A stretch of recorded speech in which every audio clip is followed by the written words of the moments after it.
تقسیم کر رہے ہیں۔ یقین جانیے بڑی خاموشی سے ہمارے گھروں کے اندر، ہمارے سماج اور معاشرے کے اندر ایسی بہایائیاں پروان چڑھ رہی ہیں جنہیں دیکھ کر کے دل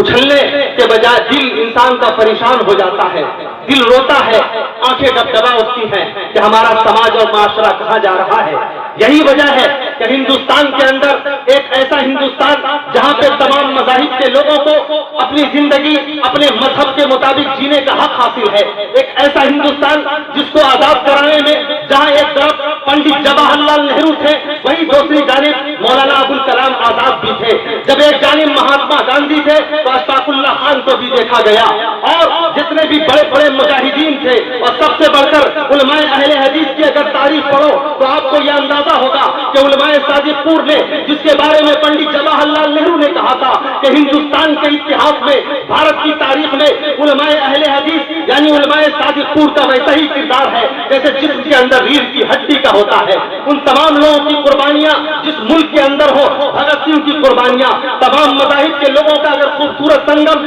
اس بھارت کی سرزمین میں اگر آپ کو دیکھنا ہو تو ہندوستان کی تاریخ پڑھو۔ شاید اسی لیے کہا تھا علامہ نے، ایک ہی صف میں کھڑے ہو گئے محمود،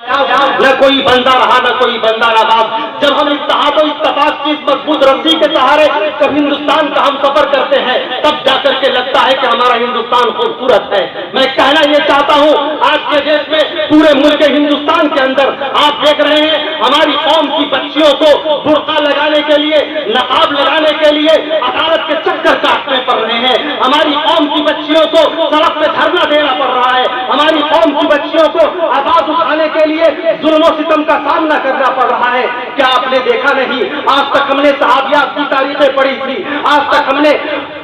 رسول اللہ کے زمانے میں جو خواتین حلقہ بدوش اسلام ہوئی ان کی تاریخیں پڑھی تھی، لیکن ہماری آنکھیں نے پہلی مرتبہ دیکھا کہ باطل سامنے کھڑا ہے، بجرنگ دل کے اچک کے نوجوان کھڑے ہیں، وہ نوجوان جو بھارت کے اتحاد کو خراب کرنا چاہتے ہیں، وہ نوجوان جو بھارت کی مریادا کو اپنے پیر سے روکنا چاہتے ہیں، وہ نوجوان جو امبیڈکر کے بنائے گئے قانون کی دھجیاں اڑاتا ہے، اس کے سامنے ایک شیر دل، ایک جمع بڑے بڑے مرد اور بہادر لوگ جو کام نہیں کرتے، وہ ایمانی طاقت سے لبریز ہو کر ہماری قوم کی بیٹی نے جو نعرہ تکبیر کی آواز بلند کی تھی، یقین جانیے بھارت کے اتحاد میں وہ ایک ایسی آواز تھی، وہ ایک ایسی صدا تھی جس کی آواز پوری دنیا کے اندر سنی گئی۔ میں کہنا یہ چاہتا ہوں کہ اگر آپ یہ چاہتے ہیں کہ تمہارے لباس پہ حملہ نہ ہو، اگر تم چاہتے ہو تمہارے مساجد پہ حملہ نہ ہو، اگر تم چاہتے ہو تمہارے مکاتب پہ حملہ نہ ہو، تو اپنے سماج اور معاشرے کی تہذیب پہ دھیان دو۔ تمہیں یہ غور کرنا ہوگا کہ کہیں ہماری بچیاں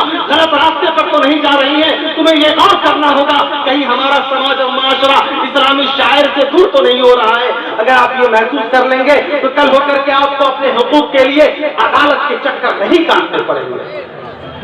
آپ کو پتا ہے ایک سکھ بھارت کے سیما پہ پہنچنے کے بعد بھی اپنے سر سے پگڑی نہیں اتارتا، لیکن مجھے کہہ لینے دیجیے آج کل کالج اور یونیورسٹیوں کے نام پر ہم نے فیشن کے نام پہ ایسا ماحول بنا کے رکھا ہے کہ ہماری بیٹیاں گھر سے نقاب لگا کر کے نکلتی ہیں اور بازار میں پہنچنے کے بعد نقاب نکال کر کے ان نقاب کو وہ تھیلیوں میں ڈال دیتی ہے۔ یہ ہمارے قوم کا درد ہے، شکایت نہیں ہے، جس میں میں بھی شامل ہوں، آپ بھی شامل ہیں، لیکن سوچنا پڑے گا کہ بھائی آخر یہ کیا ہو رہا ہے۔ یاد رکھیے جمیل اختر شفیق آپ کاٹی کی سرزمین پہ ایک جملہ کہنے جا رہا ہے، بہت حفاظت کے ساتھ، جس کلیجے کے ساتھ کہہ رہا ہوں اسی کلیجے کے ساتھ اپنے سینے میں ضبط کرنا۔ جب کسی قوم کی بہو بیٹیوں کے سروں سے ردائے عفت یعنی حیا کی چادر چھین لی جاتی ہے تو اس قوم کے لوگوں کو انتظار کرنا چاہیے کہ ایک ایسا وقت آنے والا ہے جب وہ اپنی تباہی کا منظر اپنی آنکھوں سے دیکھے گا۔ یہ کیسے ممکن ہوگا کہ ہم اپنے سماج اور معاشرے کو اچھا بنائیں؟ کچھ لوگ یہ بھگوا اور چٹی دھاری لوگ، میں بار بار بول کر کے ہماری زبانیں خراب ہو جاتی ہیں، بار بار لوگ کہتے ہیں مولانا اپنے حد میں رہ کے بولو۔ کیسے بولوں گا حد میں رہ کر کے جب یہ بےہودے اور پاگل کتے سڑک پہ دم تناتے ہوئے ہماری قوم کی بہو بیٹیوں کی عزت و حرمت پہ ہاتھ ڈالیں گے اور ہم خاموش بیٹھ جائیں گے؟ نہیں ہوگا ہم سے۔ ہمارا قوم، ہمارا مذہب اور ہمارا دھرم اس کی اجازت نہیں دیتا ہے۔ اگر کسی قوم کی بہو بیٹیوں کی اگر عزت و عزت سے کھلواڑ کیا جائے، اس قوم کے نوجوانوں کے سینے میں غیرت کی آگ اگر نہ لہرے تو سمجھ لینا چاہیے کہ وہ قوم مردہ ہو چکی ہے۔ لوگ آزادی کے نام پر تماشا کر رہے ہیں۔ امریکہ جب آزاد ہوا